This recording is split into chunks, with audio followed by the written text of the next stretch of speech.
This is inside of a Power Clear e21 Toro. I was having trouble inserting my rod into here, and I had to open it in order to directly visualize, and just a little bit of angle adjustment was able to insert.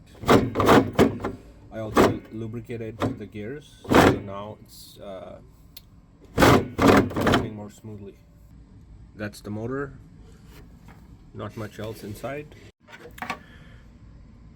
In order to get to this, you just need to remove 3 Phillips screws and 2 Phillips screws over here, and this is a battery compartment, which battery compartment does not need any screws, just settles in like this.